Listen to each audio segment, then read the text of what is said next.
سلااوان لێبێت وە مکاتتان باش بینەرانی خۆشەویست بە یارمەتی هاوڕێنی هاوکارم لە خزمەتتاندام بۆ پێشکەشکردنی هەواڵەکانی ڕۆژی شەمە. سەرەتا سەردەریگری ترین هەواڵەکان. یان لە دەستان و برینداربوونی 24 یاریزانی کچی یانەی واترپلۆی ورمێ، ئازادی 4 دەست بەسەرکراوی شاریشنۆ بە دانانی وەسیقا، شەڕ و پێکدادانی قورس لە نێوان شەڕبانان و تروریستان لە کۆبانی، ناڕزایەتی دەرمانخانەکانی ئێران لاز بەڵێنەکانی تامینی نیشتیماعی، پشتیوانی چالاکانی مەدەنی لە بەندکراوانی مەحکوم بە ئێدام و زیندانیانی سیاسی، وشاری ئەمریکا بۆ سەر دەوڵەتی لوبنان بۆ دوورخستنەوەی حیزبوڵڵا.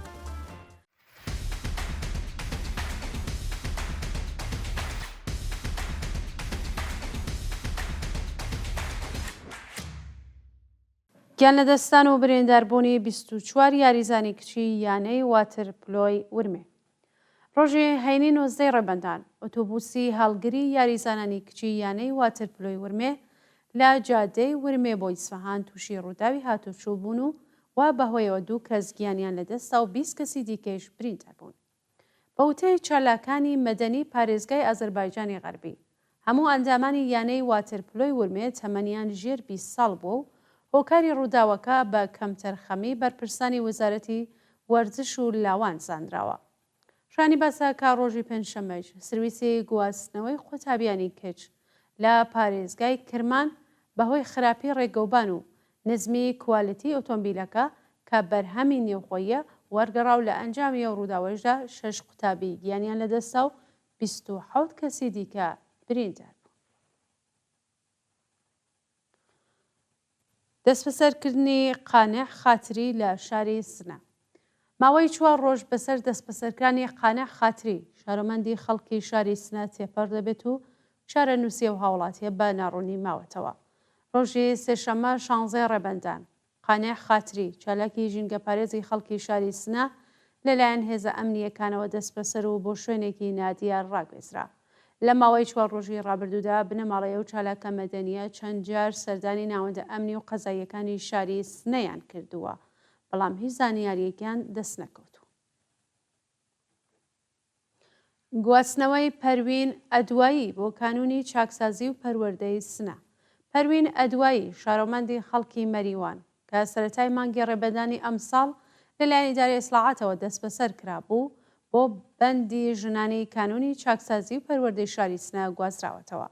ڕۆژی یەکشەممە حوتی ڕێبەندانی 1403 پەروین ئەدوایی لەلایەن ئیدارەی ئیطلاعاتی مەریوان دەست بەسەر و بۆ گرتوخانە ڕاگوێزرا.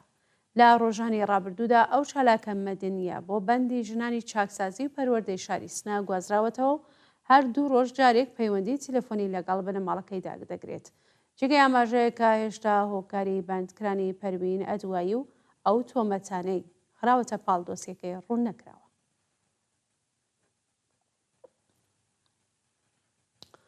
داخرانی ڕێگەوبانی پارێزگاکانی ڕۆژهەڵاتی کوردستان بەهۆی بارینی بەفر. بەهۆی ئەو بەفر و بەستەڵەکەی کە لە 2 ڕۆژی ڕابردوودا شارەکانی ڕۆژهەڵاتی کوردستانی گرتووەتەوە، ڕێگەوبانی دەیان گوند و شارۆچکە گیراوە و بە بەرپرسانی ڕژیم هێشتانەیان توانیوە جادەکان بکەنەوە. بە وتەی هاوڵاتیان نەبوونی ئیمکانات و کۆنبوونی ئامێرەکانی پاککەرەوەی بەفر کێشەی بۆ خەڵک ساز کردووە و بەشێک لە گوندنشینان کارەبا ئاو تەلەفۆنیان پچراوە.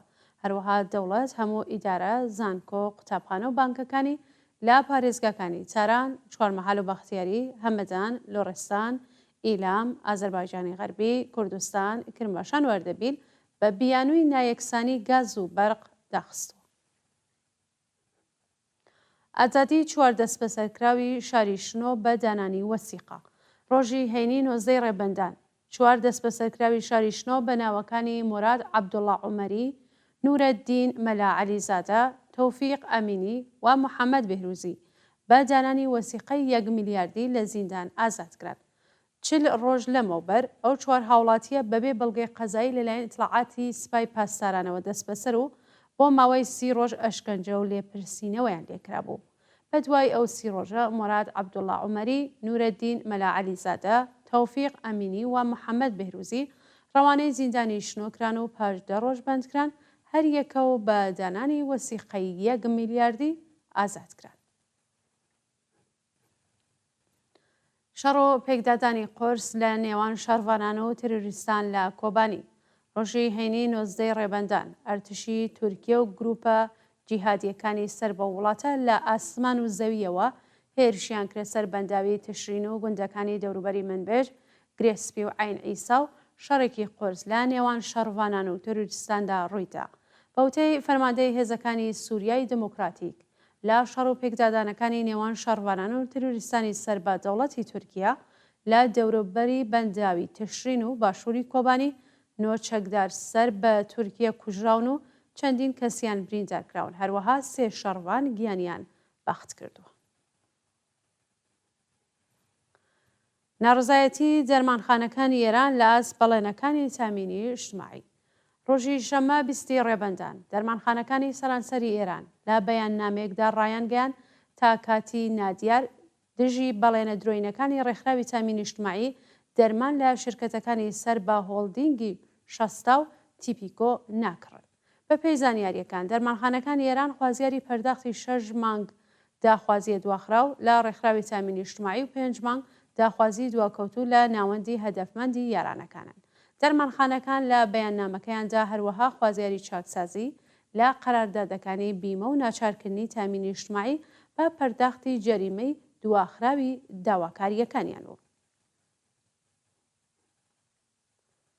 دیداری چالاکانی سنفی فەرهەنگیان لەگەڵ ڕەسوول بۆداغی. ڕۆژی هەینی 19 ڕێبەندان کۆمەڵێک لە چالاکانی سنفی فەرهەنگیان ئێران هاوڕێ لەگەڵ ژمارەیەک لە چالاکانی سیاسی، مەدەنی و بنەماڵە دادخوازەکان لەگەڵ ڕەسوول بۆداغی معلمی ئازادکراو لە زیندان دیداریان کرد.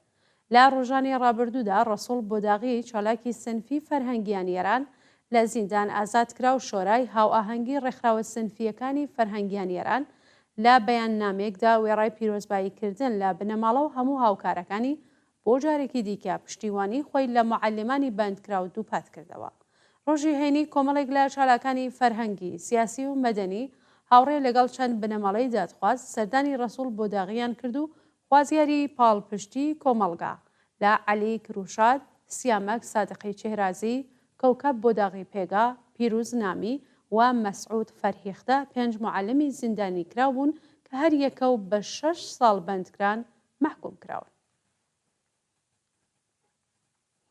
پشتیوانی چالاکانی مەدەنی لە بەندکراوانی مەحکوم بە ئەدام و زیندانیانی سیاسی.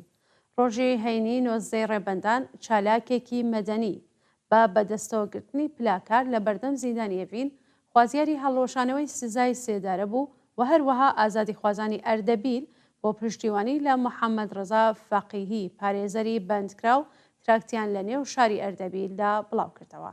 بەپێی ئەو ڤیددیوانەی لە تۆڕە کۆمەڵایەتیەکان بڵاو کراوەتەوە چالاکێکی مەدەنی بە بەدەستەوەگرتنی پلاکارد خوازیاری هەڵوەشانەوەی سزای سێدارەی تۆمەتبارانی پەروەندەی ئێکباتان، وریشە مورادی، پەخشان عەزیزی و مجاهید کورکور بوو.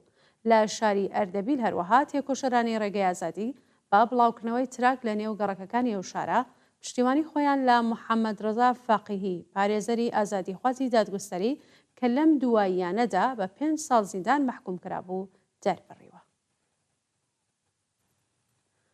درێژەی سەرکوتی وەحشیانەی نەتەوەی بەلوژ لەلایەن کۆماری ئیسلامی.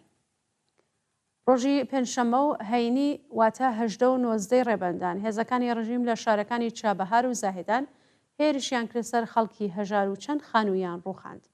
لە شارستانی سیبسۆران هێزەکانی سوپای پاسداران هێرشیان کرد سەر سوختبەران و تەقەیان بەسەر خەڵکدا کردووە. بەپێی راپۆرتی حالڤەژ خەڵکی ناوچەکانی مورادابادی چابەهار و مەنزلابادی زاهێدان لە ئاز هەڵسوکەوتی وەحشیانەی هێزەکانی ڕژیم ناڕزایەتیان دەربڕیوە و مەئمورانی ڕژیم ناڕازیانیان بەرزباران کردووە و چەند کەس بە ساڵاچ و بریندار بوون. لەلایەکی دیکەوە هێزەکانی سوپای پاسداران بە دوای سوختبەرانی شارستانی سیبسۆراندا کەوتون و هەوڵی زەوتکردنی گاڵۆنەکانیان داوە. بەڵام خەڵک بە خۆپیشاندان ڕێگەیان لە هێزەکانی ڕژیم گرتووە و پاسدارانی ڕژیم تەقەیان بەسەر خەڵکدا کردووە. دەستبەسەرکردنی دوو شارۆمەندی بەلوچ لە زاهێدان و نیکشار. ڕۆژی پێنجشەممە 18 بەفرانباری 1403 دوو شارۆمەندی بەلوچ لە شارەکانی زاهێدان و نیکشار لەلایەن ئیدارەی تاعاتەوە دەستبەسەرکران. بەپێی راپۆرتی کەمپەینی چالاکانی بەلوچ ئەم دوو شارۆمەندە بە ناوەکانی ئیمان بەخش بەلوچی تەمەن 35 ساڵ و خەڵکی نیکشەر و عەلی گەلبەچە تەمەن 18 ساڵ و خەڵکی زاهێدان بەبێ بەڵگەی قەزایی و بە توندوتیژیەوە دەست بەسەر کراون. تا کاتی داڕۆشتنی ئەم هەواڵە زانیاریەک لەسەر هۆکاری بەندکران و شوێنی ڕاگیرانی ئەو دوو هاوڵاتیە بەلوچە لەبەردەستانیە.